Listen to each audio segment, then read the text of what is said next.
오늘은 청년주일입니다. 청년 하면 떠오르는 이미지는 청춘이죠. 청춘의 사전적 의미를 보니까 푸를 청자에 봄춘자를 써서 새싹이 푸르게 돋아나는 봄철과 같은 시기다, 이렇게 정의하고 있습니다. 연세 드신 분들은 청년들을 보면 젊음이 좋다, 이런 생각을 할 때가 많습니다. 그러나 정작 젊은이들은 그들에게 주어진 젊음이 얼마나 소중한 것인지 깨닫지 못할 때가 많죠. 그래서 버나드 쇼는 젊음은 젊은이에게 주기에는 아깝다, 이런 말을 했습니다. 젊은이들을 보면 저 소중한 시간을 왜 저렇게 살아가나, 이렇게 살면 좋을 텐데 하는 마음이 든다는 겁니다. 젊은이들도 젊음의 시간을 다 지나고 나면 나중에 그때 청춘이 정말 좋았구나라는 것을 깨닫게 될 것입니다. 그래서 프랑스 작가 아나돌 프랑스는 만약 내가 신이었다면 나는 청춘을 인생의 끝에 두었을 것이다. 청춘은 단 한 번밖에는 오지 않는다, 이런 말을 하면서 지나간 청춘에 대한 아쉬움을 묘사했습니다. 공감이 가는 말이죠. 만약에 우리의 인생이 소년부터 청년, 중년, 노년으로 가는 게 아니라 마지막에 노년에서 청년으로 마무리가 된다면 얼마나 멋지게 살아가겠어요. 지금까지의 경륜과 지혜와 또 물질을 가지고 청년의 젊음과 열정과 가능성을 함께 살아간다면 정말 인생을 멋지게 살아갈 것이고, 만약 그럴 수만 있다면 지금도 이렇게 청년으로 이렇게 마무리하실 것을 준비하는 분들이 많이 있을 거 아니겠습니까? 중학교 교과서에 실린 글 중에 민태원 님의 청춘 예찬이라는 수필이 있습니다. 청춘에 대한 찬미로 청춘의 그 정열, 그 고귀한 이상, 활기찬 이 육체를 예찬한 후에 힘차게 약동할 것을 청춘에게 당부하는 글입니다. 저는 이 글을 처음 접할 때 그 의미를 이렇게 공감하지 못했습니다. 아직 청춘을 경험하지 못한 어린 시절에, 그것도 시험을 준비하는 교과서에 실린 글이다 보니까 분석하고 밑줄 긋고 공부했지 그 내용에 별로 감흥이 없었습니다. 돌아보면 그때에도 학생들은 그 청춘 예찬 글을 읽으면서도 막 지겹게 생각했는데, 오히려 막 선생님은 혼자 막 감동해서 막 열정적으로 청춘 예찬을 읽고 설명했던 기억이 있습니다. 일부만 좀 소개를 해드리면 이런 내용입니다. 청춘, 이는 듣기만 하여도 가슴이 설레는 말이다. 청춘, 너의 두 손을 가슴에 대고 물방아 같은 심장의 고동을 들어보라. 청춘의 피는 끓는다. 끓는 피에 뛰노는 심장은 거선의 기관과 같이 힘이 있다. 이것이다. 인류의 역사를 꾸며내려온 동력은 바로 이것이다. 이상, 우리의 청춘이 가장 많이 품고 있는 이상, 이것이야말로 무한한 가치를 가진 것이다. 사람은 크고 작고 간에 이상이 있음으로써 용감하고 굳세게 살 수 있는 것이다. 보라, 청춘을. 그들의 몸이 얼마나 튼튼하며 그들의 피부가 얼마나 생생하며 그들의 눈에 무엇이 타오르고 있는가. 이것은 피어나기 전인 유소년에게서 구하지 못할 바이며 시들어가는 노년에게서 구하지 못할 바이며 오직 우리 청춘에게서만 구할 수 있는 것이다. 청춘은 인생의 황금 시대다. 우리는 이 황금 시대의 가치를 충분히 발휘하기 위하여, 이 황금 시대를 영원히 붙잡아두기 위하여 힘차게 노래하며 힘차게 약동하자. 청춘의 시기를 이미 지나가신 분들은 한마디 한마디를 아주 격하게 공감하면서 그렇지, 청춘이 그렇게 좋지, 이렇게 공감이 되겠지만, 지금 청춘의 시기를 보내고 있는 청년들은 이 청춘에서 느끼는 것이 현실적으로 많이 다를 것이라 생각을 합니다. 청년 세대, 그러면 제일 많이 검색되는 단어들을 보면 헬조선, 취업난, 이번 생은 망했다 하는 이상맹, 또 N포 세대, 모든 것을 포기해야만 살아갈 수 있는 세대, 이런 것들이 검색이 됩니다. 청년들이 많이 느끼는 감정과 정서는 희망 없음, 차별, 불안, 갈등, 양극화, 소외, 무시당함, 불공정, 이런 것들을 느끼며 살아가고 있습니다.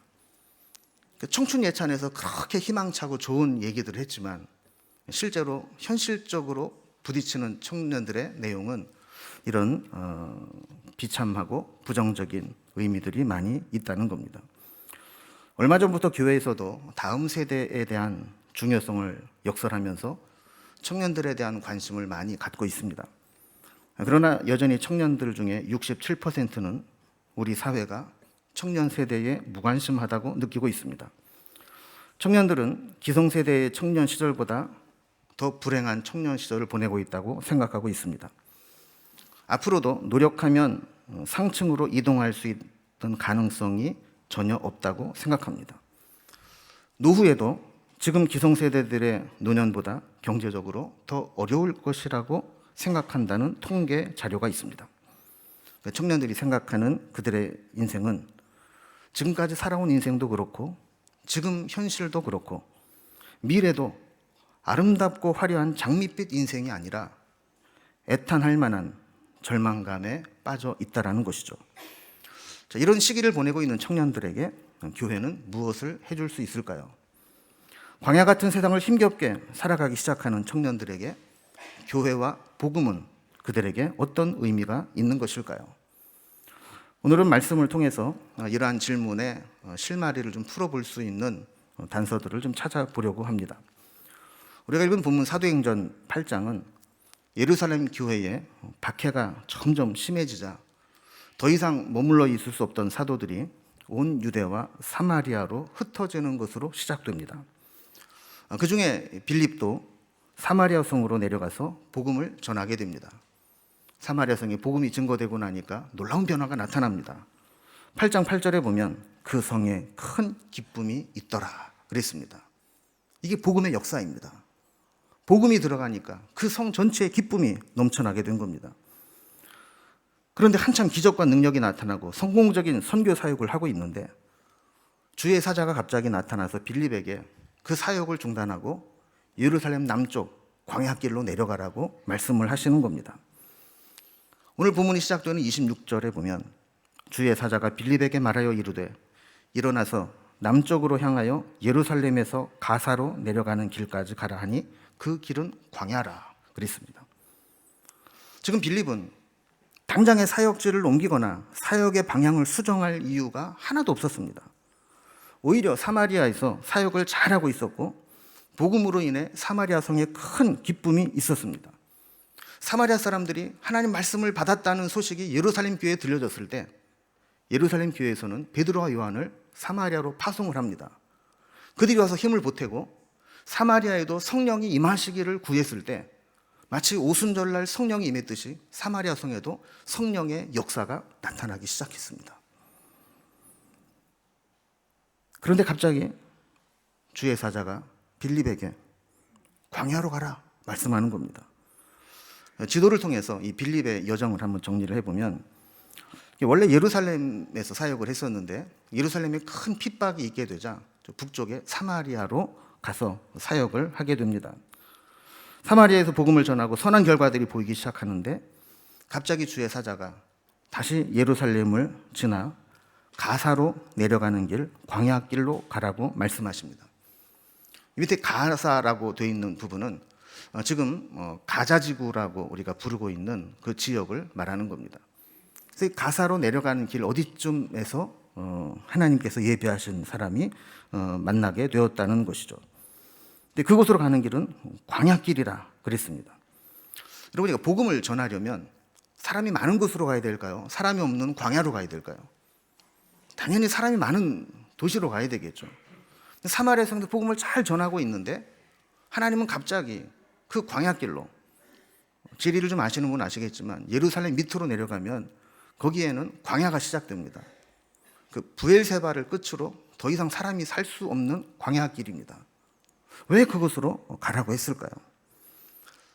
결론부터 말씀을 드리면 하나님께서 그곳에 예비한 사람, 빌립이 만나야 될 사람이 그곳에 있었기 때문입니다. 하나님이 하시는 일은 종종 우리가 생각하기에는 좀 비합리적이고 비효율적인 것처럼 보일 때가 있습니다. 한참 사마리아 전도에 불이 붙어 있을 때, 한참 열매들이 막 생기기 시작할 때, 사람들이 많이 모이는 성내에서 더 복음을 전해야 될 텐데 하나님은 그 사역을 중단하게 하고 사람이 없는 광야로 내몰고 가신 것입니다. 그럼 한 가지 영적인 공통적 원리를 보면 우리가 당시에는 이해되지 않는 일이라 할지라도 순종하고 나면 왜 하나님이 그렇게 말씀하셨는지 이유를 늦게라도 깨닫게 된다라는 겁니다. 우리의 문제는 내가 이해가 안 되고 내 의견이 일치하지 않으면 하나님의 인도하심에 순종하지 않으려고 하는 경향이 있다는 겁니다. 빌립의 입장에서 보면 당연히 그럴 수 있습니다. 아니, 전도를 하려면 사람 많은 곳으로 가야지. 왜 사람이 없는 곳으로 가라 그래?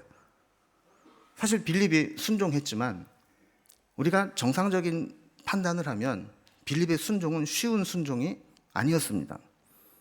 그런데 순종해서 광야길로 가보니 왜 하나님이 나를 그곳에 보내셨는지를 알게 된 겁니다.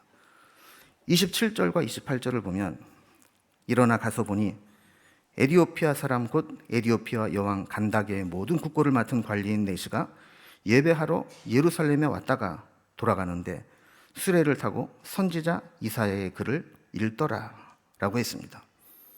여기 보면 에디오피아 여왕 간다게의 모든 국고를 맡은 관리인 네시가 있었다라고 말씀을 하고 있죠.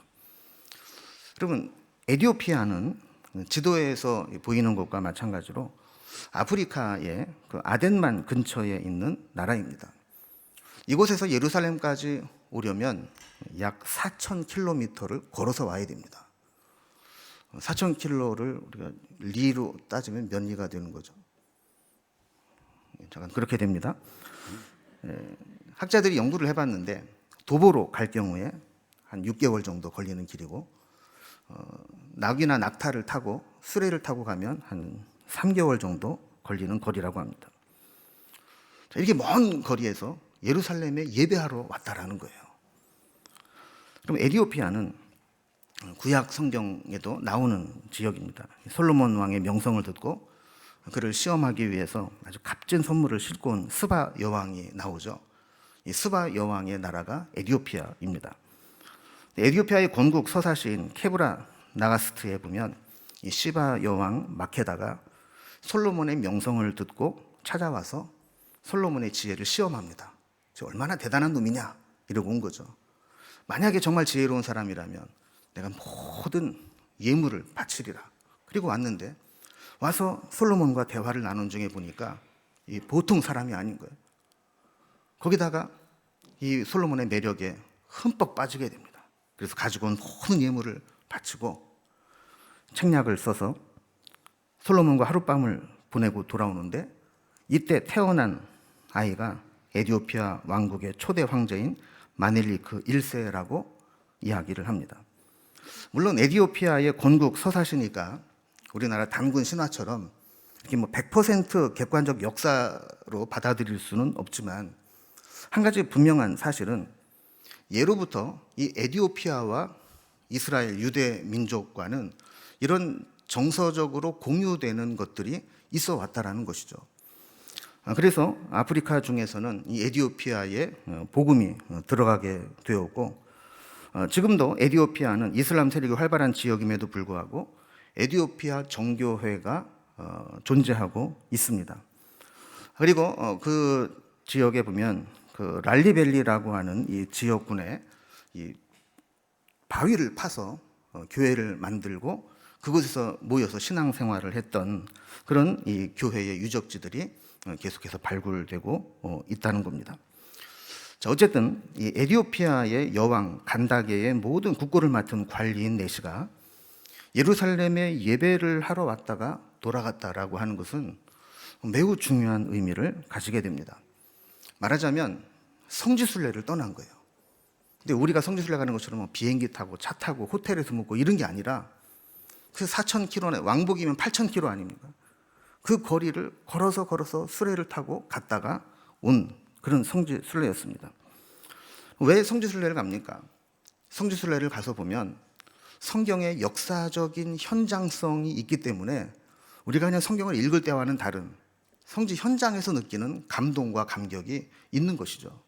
그래서 이 에디오피아 네시도 내가 일평생 하나님을 알아가면서 예루살렘 성전에서 예배드리고 죽으면 한이 없겠다 이런 마음으로 간 것이 아닌가 이런 생각을 해보게 됩니다. 더군다나 그는 수레를 타고 돌아가면서도 성경을 읽었다 그래요. 요즘은 흔해 빠진 게 뭐 성경이라고 볼 수도 있지만 당시에 이 성경은 이 양피지에 파피루스에 일일이 다 기록을 한 겁니다. 보통 사람들은 소장할 수 있는 게 아닙니다. 회당에나 비치해 두고 회당 예배를 드릴 때 하나씩 뽑아서 읽고 보관하고 하는 것이었지 개인이 소장할 수 없는 아주 귀하고 값비싼 것이었습니다. 그런데 이 에디오피아 네이션은 고향으로 돌아갈 때 그 귀하고 비싼 성경, 그것도 이사야서 분량이 좀 많습니다. 그 이사야서의 두루마리를 사서 가지고 개인 소장하며 읽으면서 내려갔다라는 거예요. 이걸 보면 에디오피아 네이션은 단순히 호기심으로 찾아온 것이 아니라 정말 하나님에 대한 열정, 예배에 대한 갈망, 말씀에 대한 사모함이 그의 삶에 있었던 것을 보게 되죠. 어제 설교를 준비하면서 우리의 신앙은 이 에디오피아 네시에 비교해 보면 어떤가 하는 것을 한번 돌아보았습니다. 왕복 8,000km나 되는 거리를 예배를 드리기 위해서 왔습니다. 시간적으로도 여왕의 모든 국고를 관리하는 자가 최소 6개월에서 1년이나 되는 긴 시간 장기 휴가를 얻는 것도 만만치 않았을 겁니다. 돌아가는 그 길에도 성경을 놓지 않고 계속 읽고 묵상하는 말씀에 대한 사모함이 있었습니다. 여기에 비하면 우리가 하나님을 예배하고 하나님을 알아가기 위해서 하나님 앞에 우리가 노력하고 수고하는 것은 얼마나 미미한가 하는 생각들을 해보게 된 거죠. 여러분, 우리는 하나님을 예배하고 하나님을 알아가기 위해서 어느 정도까지 대가를 지불할 수 있습니까? 어느 정도까지 우리가 희생하고 불편을 감수하고 수고로움을 감수하면서 하나님을 위해 살아갈 수 있겠습니까? 다시 본문으로 돌아와서 29절에 보면 성령께서 빌립에게 수레로 가까이 나아가라 하십니다. 가까이 가서 보니까 30절에 글 읽는 소리가 들리는데 들어보니까 이사야서의 말씀을 읽고 있었습니다. 빌립이 묻죠. 읽는 것을 깨닫느냐? 그런데 31절에 보면 지도해 주는 사람이 없으니 어찌 깨달을 수 있느냐 하고 빌립을 청하여 수레에 올라 같이 앉으니라 그랬습니다. 에디오피아 내시는 예배에 대한 열정과 하나님을 알고자 하는 사모함은 나무랄 데가 없었는데 스스로 영적인 문제를 해결하는 데는 한계가 있었습니다. 성경을 열심히 읽고 묵상하는데 그 의미를 깨닫지 못하는 부분이 남아 있었습니다. 우리도 마찬가지죠. 교회는 다니지만 성경을 모르고 교회를 다닐 수 있습니다. 성경을 열심히 읽기는 하는데 몇 번 통독했다는데 의의를 두는 거지 모르는 부분은 100번을 읽어도 모르고 계속 읽고 넘어가는 경우가 많습니다. 그래서 성경은 배워야 합니다. 지도해 주는 이가 있어야 깨닫게 된다는 말이 그냥 하는 말이 아닙니다. 여러분, 성경을 제대로 배우면 성경이 보이기 시작합니다. 성경은 마치 금광과도 같아서 겉으로 볼 때는 그냥 일반 산과 비슷하지만 그 속을 캐내다 보면 그 속에 금맥이 발견되는 것처럼 성경은 그냥 덮어놓고 보면 일반 책과 뭐가 다를 게 있겠습니까? 그러나 공부하고 깨달아 알아가다 보면 이 세상 그 어떤 지식을 얻는 것과도 비교할 수 없는 놀라운 영적인 기쁨을 맛보게 되는 겁니다. 신앙도 열정만 가지고 되는 건 아닙니다. 설교를 통해서 한번 듣고 나면 이 본문이 새롭게 보이지 않습니까?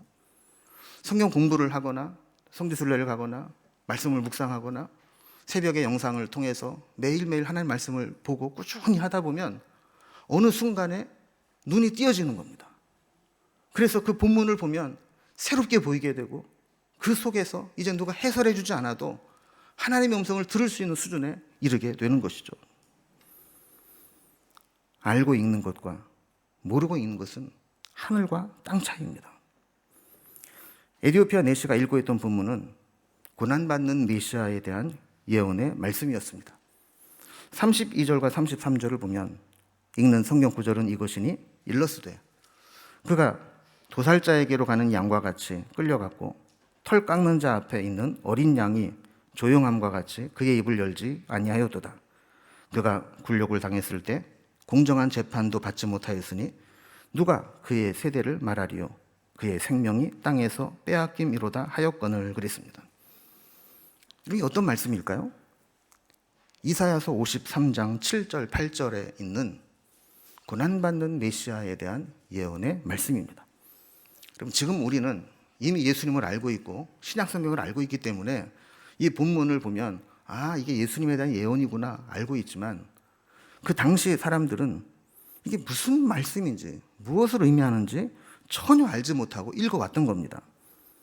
그래서 34절에 보면 이 입을 열지 않고 묵묵히 고난당하고 불공정한 재판을 받았대 굴욕을 당했다고 한 이 사람, 그 사람이 선지자 자기 자신을 말하는 건지 아니면 또 다른 제3자를 의미하는 건지 모르겠다는 거예요. 이 질문을 받았던 빌립은 35절 36절에 보면 이 질문을 계기로 입을 열어서 이 말에서 시작한 예수의 복음을 가르치기 시작했다라는 거예요. 이 가르침을 받았던 이 빌립은 예수님을 만나게 됩니다. 말씀 속에서 그 예수님을 영접하게 됩니다. 길을 가다가 물이 있는 곳을 발견하게 될 때 내가 세례를 받음에 무슨 거리낌이 있겠느냐, 내가 예수 믿고 세례 받겠다, 이렇게 요청을 해서 그 광야 가운데 있는 길에서 세례를 받게 되었다라는 겁니다.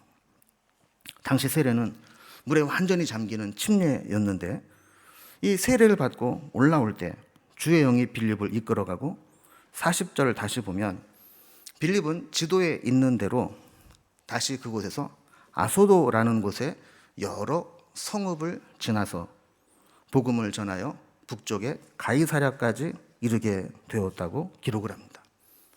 그리고 내시는 기쁘게 길을 갔다라고 이야기를 하죠. 그러니까 내시는 에디오피아로 돌아갔고 빌립은 다시 복음을 전하기 위해서 아소돗과 가이사랴로 올라가게 되었다라는 겁니다. 그러면 성경에 직접적인 언급은 없지만 이 에디오피아 내시는 예배에 대한 열심과 열정으로 예루살렘에 오기는 했지만 예배 공동체에 깊숙이 참여하지 못했을 것으로 성경학자들은 추정합니다. 왜냐하면 성경은 이 사람을 내시라고 소개하고 있기 때문입니다. 고대 동방에서는 여왕을 시중드는 남성 관료들은 대부분 거세를 했습니다. 문제는 이렇게 거세를 당한 사람은 유대교에서는 수치와 부정을 상징하는 자였습니다. 그래서 신명기 23장 1절에 보면 고환이 상한 자나 음경이 잘린 자는 여호와의 총회에 들어오지 못하리라 그랬습니다. 그 내시는 예배 공동체에 들어갈 수가 없었던 거죠. 비록 세상적으로는 높은 정치적 권력을 가진 자였고 그로 인해서 상당한 재력을 소유했고 개인적으로도 신앙적 열심과 열정이 대단한 사람이었지만 유대교 예배 현장에서는 그의 신체적 특성 때문에 공동체에서 소외되고 불안하고 허전한 마음을 가지고 돌아가게 되었던 겁니다. 그런데 성령께서 빌립을, 사마리아에서 사역을 잘하고 있는 빌립을 갑자기 남방 광야길로 내려가게 하셔서 이 에디오피아 내시를 만나게 하셨고 그에게 말씀을 풀어 가르쳐서 깨닫게 하셨고 세례를 베풀어 새로운 하나님의 백성으로 받아들여 주신 겁니다. 광야는 원래 사람이 살 수 없는 곳입니다. 생명이 정착해서 살아가기가 매우 어려운 곳입니다. 그러나 복음이 전파되는 곳에는 광야도 기쁨의 땅으로 바뀌게 됩니다. 광야에서도 복음의 꽃이 피게 됩니다. 말씀 통해서 우리 자신을 한번 돌아봤으면 좋겠습니다. 먼저 에디오피아 내시의 신앙적 열정과 사모함이 우리에게 있는가 돌아봅시다. 교통수단도 마땅치 않았던 그 시절에 4,000km, 왕복 8,000km 된 먼 거리를 마다하지 않고 순례의 길을 떠나서 예배를 위해 찾아왔던 사람이 예배를 위해 최소 6개월, 어쩌면 1년 이상의 휴가를 내고 엄청난 비용을 마다하지 않고 예배를 위해 달려나갔습니다. 하나님 말씀을 알기 위해 고가의 두루마리 성경을 구입해서 개인적으로 소장하게 되었습니다. 돌아가는 길에 흔들리는 수레 속에서도 그 하나님 말씀을 놓지 못하고 계속 붙잡고 소리내어 읽고 있었던 겁니다.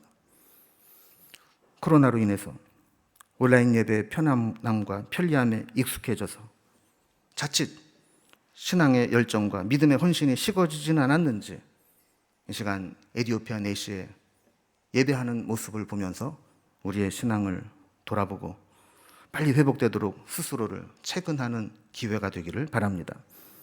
두 번째로 빌립에 대해서 살펴보겠습니다. 성령께서는 빌립을 광야로 내모시면서 에디오피아 내시를 만나게 하셨습니다. 어쩌면 우리도 하나님이 보내시는 광야가 있을 수 있다는 것을 알아야 됩니다. 성령의 이끄심이 이해할 수 없는 이끄심이라 할지라도 순종하게 될 때 그곳에서 하나님의 뜻을 발견하게 됩니다. 성숙한 신앙인은 자기 자신만을 위해서 신앙생활하는 것이 아닙니다. 하나님께서 광야로 보내실 때 순종하여 가서 하나님의 뜻을 이루는 사람이 진짜 신앙인입니다. 오늘 말씀을 청년주일에 적용을 해본다면 우리 청년들은 광야 같은 세상에 들어서서 힘겨운 인생 여정을 시작하고 있습니다.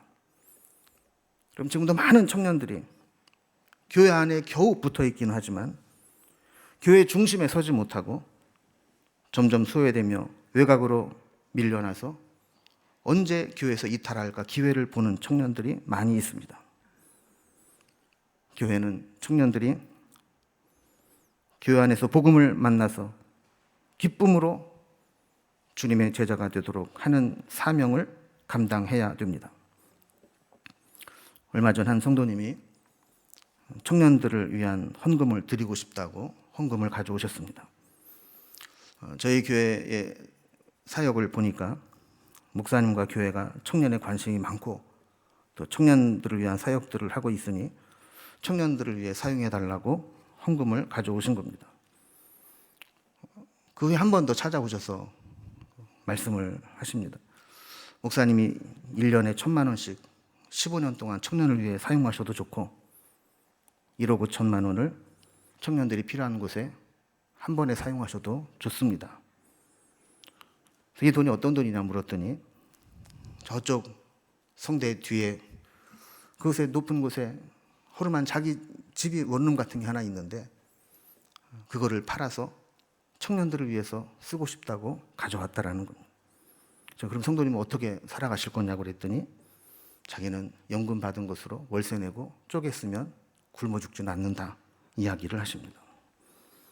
그러면서 헌금을 하는 그 마음을, 기대를 이렇게 소망을 전하셨습니다.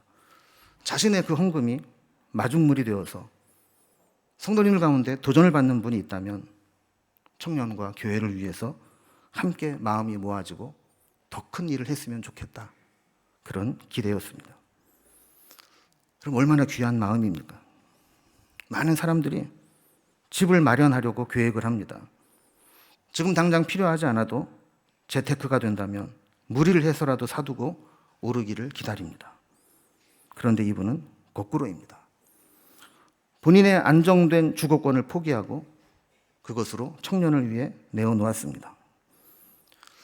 제가 집이 없으니까 망정이지 있었으면 엄청 갈등을 하게 될 뻔했습니다. 저는 오늘 청년주의를 맞아서 다시 한번 저의 비전을 나누고 확인하고 싶습니다. 저는 지금까지 단언코 한 번도 소위 말하는 큰 교회, 목회자 대접을 잘하는 교회를 마음에 품어본 적이 없습니다. 저에게 그런 마음이 조금이라도 있었더라면 교육전사 시절부터 그런 교회를 찾아다녔을 겁니다. 그리고 여러 차례 큰 교회 부교역자로 갈 수 있는 길이 열렸을 때 얼씨구나 하면서 사역지를 옮겼을 겁니다. 그래서 저는 늘 하나님이 나를 원하시는 곳이 어딜까? 나를 잘하시는 하나님께서 보내시고자 하는 곳이 어딜까를 생각하면서 나를 필요로 하는 곳이라는 곳으로 사역을 해왔습니다. 제가 우리 교회 오면서도 꿈이 있습니다. 지금 모두가 한국 교회의 미래가 어둡다고 부정적인 전망들을 내려놓고 있습니다. 그런데 어디에선가 조용히 다음 세대들을 키워내고 젊은이들을 복음 안에서 새 생명을 얻도록 뒷바라지해서 이 척박한 영적 토양 속에 그 가운데도 부흥하는 교회가 있더라. 다음 세대가 멋지게 이어받아 세대 교체를 이루는 교회가 있더라. 그래서 우리 교회는 교인들끼리도 오늘보다 내일이 기대되고 또 다른 교회들에게는 부흥과 새로운 시대의 모델이 되는 그런 교회를 세워나가는 것이 저희의 꿈이고 비전입니다. 여러분, 크지만 부끄러운 교회가 있습니다. 그러나 크지 않지만 자랑스럽고 자부심을 느낄 수 있는 교회가 있습니다. 우리 교회가 그렇게 작은 교회도 아니지만 또 그렇게 또 큰 대형 교회도 아닙니다. 그런 소망이 있다면 교회에 대한 자부심이 있는 교회가 되었으면 좋겠습니다. 여러분들이 어디를 가더라도 난 명륜중앙교회 교인이요, 그럴 때 자랑스럽고 다른 사람들이 부러워할 수 있는 그런 교회를 만드는 것이 저희의 꿈이고 소망입니다. 청년들만 광야 같은 세상을 살아가는 것이 아닙니다. 모든 한국 교회가 척박한 영적 토양 속에서 광야 같은 세상을 살아갑니다. 그러나 우리가 하나님이 기뻐하시는 사역을 감당하게 될 때 이 광야 같은 세상 속에서도 우리 교회는 복음을 꽃 피워내는 교회가 될 줄로 믿습니다. 이 꿈을 위해서 함께 기도하며 함께 나아가는 우리 공동체가 되고 우리 교회가 열심히 청년들을 키워내서 앞으로 10년, 20년 지난 후에 우리 교회 출신들의 청년들이 곳곳에서 하나님 앞에 귀하게 쓰임받는 그런 꿈을 그리면서 함께 신앙생활하는 기쁨이 있기를 주님의 이름으로 축원합니다. 기도하겠습니다.